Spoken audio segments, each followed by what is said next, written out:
안녕하십니까. 법무부인 한별의 김용대 변호사입니다. 이것도 저희 법률사무소에서 진행한 건데, 이제 청년 전세자금 대출 사기에 관련해서 얼마 전에 집행유예가 선고된 거예요. 저희 의뢰인분이 이제 2022년경 꽤 오래됐죠. 만 19세가 되자마자 이제 그때 뭐 주변에서 코인이나 주식 투자 등이 유행을 하니까 나도 이제 하면은 잘할 수 있을 것 같은 거예요. 그래서 돈을 어디서 구할까 인터넷으로 알아봤어요. 뭐 대출 관련해서 알아보니까 이제 대출 브로커들이 접근을 한 거예요. 이 사람이 만 19세면 성인이긴 성인이죠. 근데 이제 다른 대출을 받기 어려우니까 전세자금 대출을 받으면 된다. 우리가 모든 작업을 해놨다. 전세자금 대출 1억 원을 받으면 네가 2천만 원을 갖고 집주인은 8천을 갖고 있다가 이제 만기가 되면 8천을 갚아주고 너는 2천을 갚으면 된다. 이런 식으로 이제 현혹을 한 거죠. 근데 만 19세니까 뭘 알겠어요. 그냥 대출 브로커가 그렇다고 하니까 뭐 오케이 해서 대출을 받은 거예요. 1억 원을. 그래서 8천은 이제 업자들한테 갖고 자기는 2천만 원 먹은 거예요.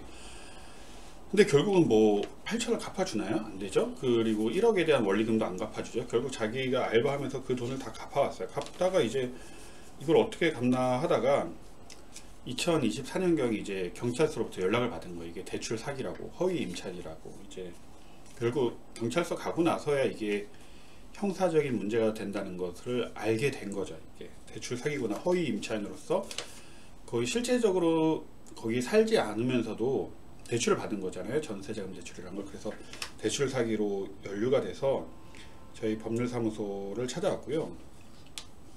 결국은 관련 증거기록상 이런 모집책으로부터 궁극적으로는 이제 속았잖아요. 물론 자기도 이제 잘못을 했죠, 당연히.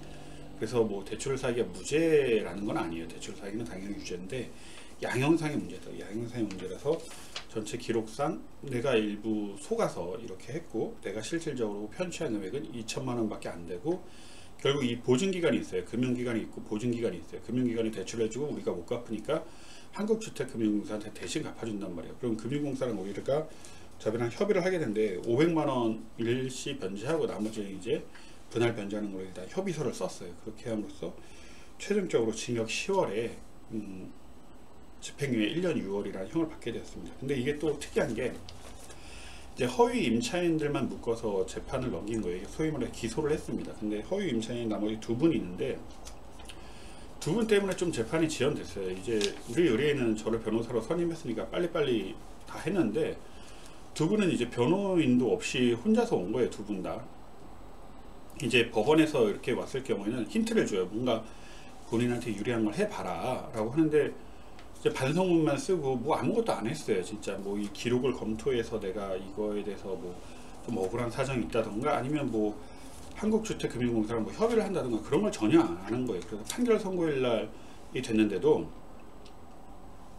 우리 의뢰인은 다 끝마쳤는데 이 두 분이 이제 아무것도 안 했어요. 그래서 법원이 판결 선고기를 심지어 연기를 했어요. 너희들이 양형상 유리한 자료를 빨리 제출해라. 뭔가 구체적으로 이렇게 시키진 않아요. 근데 힌트를 주는 거예요. 힌트를 줬는데도 한 달 후에도 아무것도 제출하지 않았어요. 결국 반성문만 제출하고 해서 결국 나머지 두 분은 결국 실형을 받았습니다. 실형을 받아서 근데 이제 법정 구속은 안 시켰어요. 법정 구속이란 건 이제 도주 우려나 그런 경우에 있는 경우 법정 구속을 시키잖아요.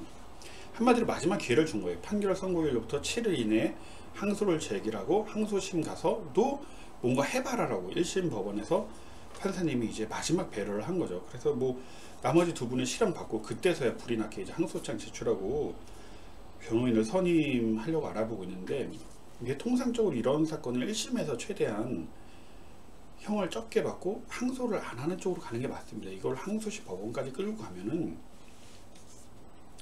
감형받기도 어렵고 실질적으로 내가 어느 정도 그런 게 있잖아요. 실형이냐 집행유예냐 이 선을 받기 위해서 내가 공탁해야 되는 돈이라든지 변제해야 되는 돈의 액수가 달라져요. 그래서 최대한 이런 사건은 1심에서 간단하게 해결했었으면 좋았을 텐데 그 두 분이서 뭐 만연하게 이제 변호인 선임 없이 우리가 어린데 무슨 실형을 선고하겠어? 이런 뉘앙스로 법원에 왔다가 실형을 선고받았죠. 우리 의뢰인분은 집행유예를 선고받았고 이게 보통 어리신 분들이 그래요. 어리신 분들이 계속 이제 만 19세 이상 되자마자 바로 성인의 세계에 발을 들여놓으면서 학교처럼 누가 막 강압적으로 뭘 해라 가르쳐 주진 않아요. 자기 길을 자기가 개척해야 되는 건데, 그거를 이제 좀 만연히 생각해서 실형을 받은 사안이라고 할 수가 있습니다. 꼭 혹시나 이거를 듣는 분들도 이제 무슨 일이 생기면 변호사를 찾아가는 게 최우선이에요. 변호사만큼 이제 이거에 대해서